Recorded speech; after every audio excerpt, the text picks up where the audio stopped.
Laisse béton! Vous rêvez de vous installer dans un département rural, mais ce qui vous retient, c'est la crainte de ne pas trouver de travail, pour vous ou pour la personne qui partage votre vie? Eh bien, figurez-vous que Michel Legarle, que vous allez entendre dans cet épisode, peut faire circuler votre CV dans tout un département. Ce département, c'est l'Indre, en plein cœur de l'Hexagone, l'un des territoires les plus ruraux de France et sans doute l'un des plus méconnus. Dans cet épisode, Michel nous explique la mission de l'Agence d'attractivité de l'Indre, ainsi que le rôle qu'il y occupe, et nous parle en toute simplicité de ce département qu'il connaît bien, puisqu'il y vit depuis toujours.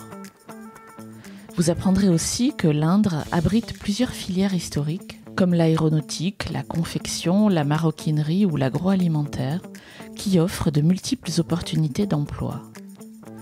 Cet épisode fait partie d'une série que je suis heureuse de produire en partenariat avec l'Agence d'attractivité de l'Indre. Je suis Amélie Dague, bienvenue dans Laisse béton et bonne écoute.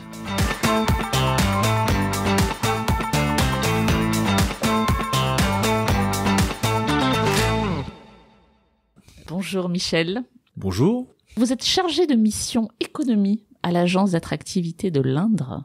Est-ce que vous pourriez m'expliquer en quoi consiste votre rôle ? Alors, l'agence d'attractivité est une agence qui a été créée en 2019 avec pour principale mission et objectif d'inverser la courbe démographique du département dans l'Indre. Puisque le département de l'Indre est un département qui, voilà, on s'en cache pas, qui perd 1000 habitants par an. Donc l'idée est d'enrayer cette baisse et à terme de réussir à l'inverser complètement et donc augmenter la population du département. On travaille sur 3 pôles distincts qui sont le tourisme, qui est l'ADN en fait de l'agence, puisqu'avant d'être agence d'attractivité, nous étions une agence départementale de tourisme. Et sont venus se greffer les thématiques de l'économie, alors économie-emploi, et la santé, voilà, qui est également un élément majeur dans l'attractivité du territoire, puisqu'on a beau attirer toute la population que l'on veut, si nous n'avons pas les professionnels de santé pour les soigner, ça peut être compliqué. Et mon rôle à moi, donc là moi j'agis donc sur le champ économique, qui est principalement un champ en relation avec les entreprises du département, par rapport aux problématiques de recrutement qu'ils peuvent avoir. Donc c'est un élément qu'on a identifié très rapidement quand on a lancé l'agence, puisque eux ont des difficultés à recruter et nous on souhaite avoir une nouvelle population. On s'est dit qu'il y avait peut-être quelque chose à œuvrer ensemble, et donc l'idée d'aller capter des profils, des candidats en dehors du département, d'une pour répondre à leurs besoins, pour le fonctionnement de leur entreprise, et deuxièmement pour également installer de nouvelles personnes, de nouvelles familles sur le territoire. Alors, je sais de source sûre que vous êtes un pur produit de l'Indre vous-même, vous y avez grandi et vous y vivez depuis toujours. En quoi fait-il bon vivre dans l'Indre ? Écoutez, à plusieurs titres, déjà le train de vie, hein, le stress, on en a, mais on ne le connaît peut-être pas de la même façon que peuvent le connaître les citadins.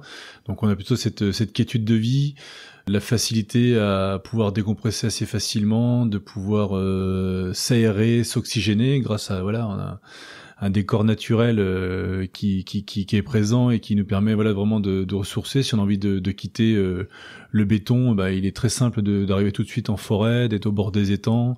On a également la chance de pouvoir accéder à la propriété assez facilement, puisque le prix de l'immobilier est pour le moment abordable.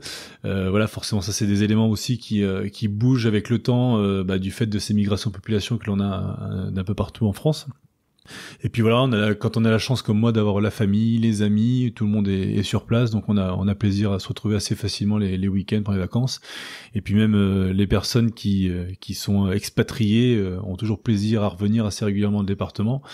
Et pour preuve également, c'est toute cette génération qui est un peu la mienne, j'ai de quarantenaire, qui revient en fait, donc après des expériences dans d'autres pays, dans d'autres régions, dans d'autres départements, notamment ceux qui vivent dans des grandes métropoles. On s'aperçoit qu'à un moment donné la ruralité manque, et du coup font tout ce qu'il faut pour pouvoir revenir, notamment à partir du moment où ils ont commencé à constituer leur famille, avec notamment l'arrivée des enfants. Voilà, quand on a vécu dans un cadre comme celui-ci, il est peut-être pas évident de se dire que nos enfants vont grandir dans un cadre beaucoup plus anxiogène à différents niveaux, et on a envie de retour à cette source qui quelque part par les enfants, on s'aperçoit que ça peut manquer. Mmh. Et il y a une spécificité, vous me disiez, c'est que, et on va bien sûr en parler, c'est que c'est un territoire rural, mais à la fois avec beaucoup d'industries, je crois, beaucoup d'industries assez traditionnelles dans différents secteurs. C'est ça, donc en fait, ça c'est la partie méconnue un peu du département, donc pareil, dans nos différentes démarches que l'on a pu avoir à l'extérieur du département, sur les salons, notamment en région parisienne, on s'est très vite aperçu, que le département, les gens ne connaissaient pas. Châteauroux un peu plus facilement identifié. Donc là, je pense Cocorico, merci la Berrichonne, voilà, pour ces bons résultats qu'elle avait à un moment dans le football, voilà, qui a permis de localiser la ville de Châteauroux. Ouais, ça sert à ça aussi, le sport. Bah oui, c'est là où on voit la force et le vecteur positif que ça peut être d'avoir un club sportif qui est à un bon niveau à l'échelle nationale et même plus. Et du coup, donc les gens après, beaucoup ceux qui font nord-sud y passent, mais ne s'arrêtent pas forcément.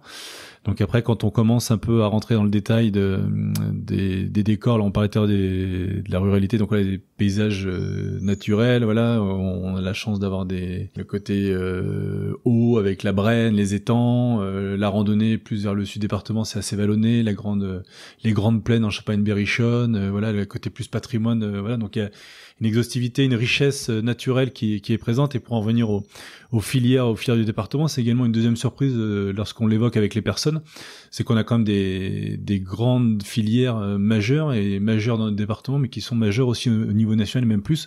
Je pense à l'aéronautique, je pense au luxe, voilà, qui sont deux gros vecteurs sur le département, qui emploient énormément de personnes, l'agroalimentaire, et après donc sur des secteurs plus classiques, je dirais le bâtiment, l'artisanat, l'hôtellerie-restauration, là, qui sont très fortement implantés. Pour vous donner un exemple sur l'aéronautique, voilà, il y a d'énormes entreprises du type Safran, PGA, voilà, différents sous-traitants d'Airbus. Donc parce qu'on est sur l'axe Paris-Toulouse, donc forcément, de fait de grands espaces, de fait d'une qualité de vie aussi intéressante, beaucoup d'entreprises à un moment donné se sont installées sur le territoire. Mmh. Alors on est en juin 2022, le département présente un nombre assez record d'opportunités professionnelles qui sont recensées sur un site que vous avez mis en place qui s'appelle indre-emploi.fr. Quels secteurs sont représentés? Est-ce que tous ceux que vous venez d'évoquer y sont? Bien évidemment, ouais. Alors là, on est sur un outil, donc indre-emploi.fr, qui est très exhaustif. Donc en fait, l'idée de ce site, c'est de regrouper en un seul et même lieu toutes les offres d'emploi à pourvoir dans le département de l'Indre. Il y a une partie donc qui est un agrégateur, donc qui est effectué par notre partenaire Hello Work, qui va récupérer en fait toutes les offres d'emploi identifiées dans l'Indre sur les différents sites français, que ce soit Pôle Emploi, la PEC. Et en parallèle, on a également nos entreprises du département qui peuvent de leur propre chef déposer les annonces sur le site, donc ce qui nous permet d'avoir aujourd'hui quasiment 3500 offres d'emploi à pourvoir, donc ce qui est pas neutre pour un département de 225 000 habitants. Ouais. Alors après, évidemment, les offres d'emploi, il y a de tout, du CDD, du CDI, de l'alternance, du stage, emploi privé, emploi public, donc il y a vraiment pour tous les goûts, mais ça montre qu'il y a des opportunités, et c'est quelque chose qui est relativement positif. Pourquoi ? Parce que sur les personnes qui viennent s'installer spontanément dans le département pour une mutation professionnelle, bien évidemment, il faut s'occuper de l'emploi du conjoint. Et cette richesse d'offres qui est assez importante et assez diverse et variée, ça permet également de pouvoir répondre aux besoins du conjoint et de personnes également qui souhaitent quitter les grandes métropoles pour venir s'installer. Ça laisse un choix important de métiers à pouvoir exercer sur le département. Et puis derrière, il y a également bon nombre d'entreprises qui ont des cursus de formation interne qui sont mis en place, donc voilà, ce qui favorise la reconversion. Alors parlez-moi du secteur en particulier de la confection et de la maroquinerie. On a, je crois, si j'ai bien compris, des entreprises qui sont plus que centenaires sur le territoire et assez prestigieuses. Est-ce qu'on pourrait faire un focus là-dessus, si vous voulez bien? Ouais, bien sûr. Donc tout à fait. Donc c'est une filière forte et historique, forte parce qu'elle emploie énormément de salariés sur le territoire, donc tout ce qui est confection, maroquinerie, ce que nous on englobe dans le luxe, là qui est le terme qui fait tout de suite un peu plus briller les yeux. Donc il est important aussi de valoriser, justement, c'est un peu notre rôle aussi, on valorise notre territoire, mais du coup quand on communique sur la partie emploi, on essaie de valoriser aussi les filières qui en ont bien besoin, parce qu'en fait voilà, si on prend La confection et la maroquinerie sont des filières historiques, mais voilà, qui souffrent d'une image ancestrale où voilà, on est encore resté avec les femmes, parce qu'en plus c'était un métier qui était quasi unisexe, avec leur machine à coudre, avec des aiguilles, enfin voilà, avec du matériel vétuste, qui travaillait dans des conditions déplorables. Mais non, voilà, tout ça. Zola, quoi. C'est ça, Zola. Sauf que nous sommes en 2022 et plus en 1922, donc tous ces métiers-là auront aussi évolué. Parce que également, bah voilà, faut pas s'en cacher non plus, ils ont pas eu le choix, parce qu'à un moment donné, ça a été très difficile. Voilà, on a été un énorme bastion de confection, notamment les chemiseries, voilà, tout ce qui était habillement, était très très présente, qui employait énormément de monde. Donc forcément, quand il y a eu la concurrence asiatique, Nord-Afrique, bah voilà, donc les bon nombre d'entreprises ont délocalisé et donc bah tout s'est un petit peu effondré. Donc il y a eu énormément de licenciements. Et ce qui est intéressant, c'est qu'on a malgré tout, il y a des entreprises qui ont résisté. Et qui ont résisté pour continuer à faire perdurer ce savoir-faire, ce côté déjà à l'époque les prémices de ce qu'on appelle aujourd'hui le Made in France, hein, voilà. Et force est de constater que des entreprises ont eu bien raison, hein. Je prends des exemples comme Hervier Productions, Louis Vuitton, voilà, qui se sont battus et qui aujourd'hui sont encore présents et développent leur activité, puisque comme je viens de vous l'évoquer, le Made in France est un élément très à la mode, et du fait d'une professionnalisation assez importante sur le territoire, et bien on surfe sur cette vague, et ce qui permet d'avoir des entreprises qui se développent et qui du coup par contre ont besoin de main-d'œuvre, parce que toute la main-d'œuvre qu'ils avaient il y a de ça 30-35 ans, forcément ces personnes-là ne sont plus sur le marché, et donc il faut tout reconstituer. Donc il y a un véritable challenge à relever, mais qui est très très intéressant, parce que voilà, on revient à de l'authenticité, à des valeurs propres qui sont assez en adéquation aussi avec le territoire. Donc là, on parle beaucoup de valeurs dans le travail, mais il y en a également des valeurs sur le territoire, et ces valeurs-là sont assez conjointes quand il s'agit de valoriser ces métiers-là. Est-ce qu'on peut vous contacter même si on a juste un vague projet, qu'on n'est pas forcément fixé sur l'Indre? Est-ce que vous accueillez ce genre de demande aussi? Bien évidemment, nous sommes totalement ouverts, nullement fermés. Donc même une idée loufoque de dire tiens, je voudrais créer je ne sais quoi dans un département et j'ai pensé au vôtre parce qu'il peut répondre à mes critères.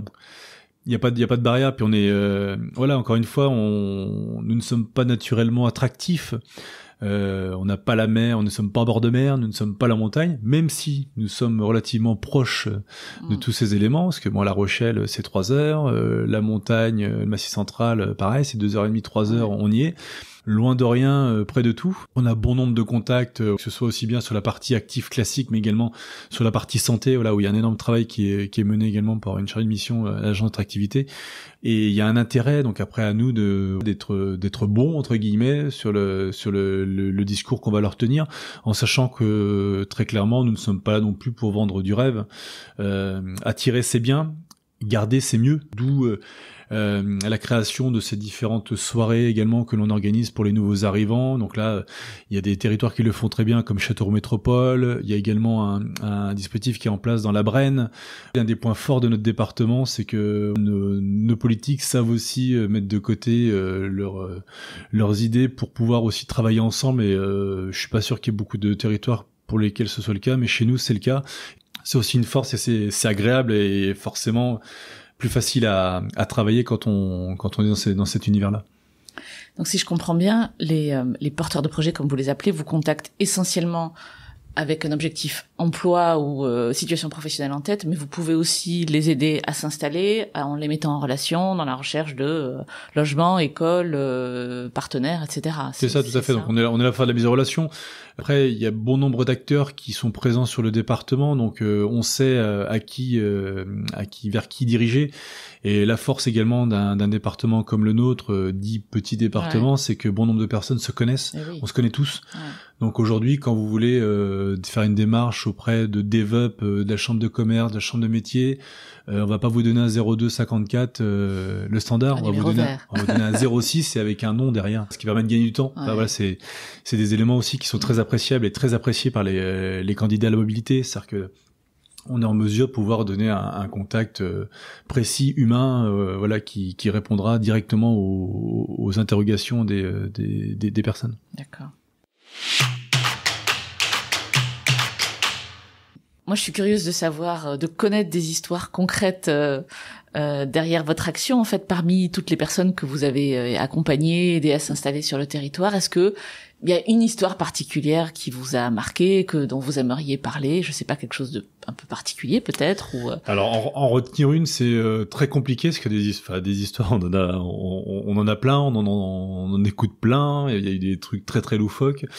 Ce qui est assez marquant, et c'est marrant parce que c'est un peu dans la stratégie qu'on souhaite mettre en place, et notamment quand je vous évoquais tout à l'heure les trois leviers en fait de l'agence, le tourisme, l'économie, l'emploi et la santé.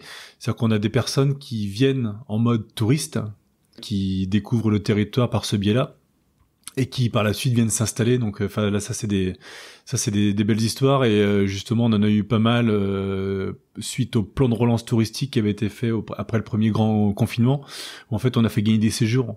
Je sais qu'il y a des personnes qui par la suite du coup sont tombées amoureux de la région et qui sont revenus vers moi donc pour essayer de trouver un emploi, sont revenus vers ma collègue Jeanne pour commencer à prendre des démarches pour trouver un professionnel de santé.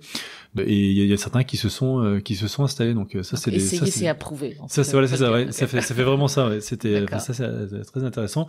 Puis après les belles histoires aussi, je l'évoquais tout à l'heure, c'est nos quadras, quinquas qui, après avoir passé de nombreuses années en région parisienne, à faire monter leur carrière, et qui sont blasés, pardonnez-moi l'expression, mais voilà, qui sont blasés de leur vie citadine, et qui ont envie de revenir à la source et revenir sur le territoire. Et c'est aujourd'hui, je pense que dans les installations que l'on a, c'est voilà, s'il faut sortir une majorité, c'est celle-ci.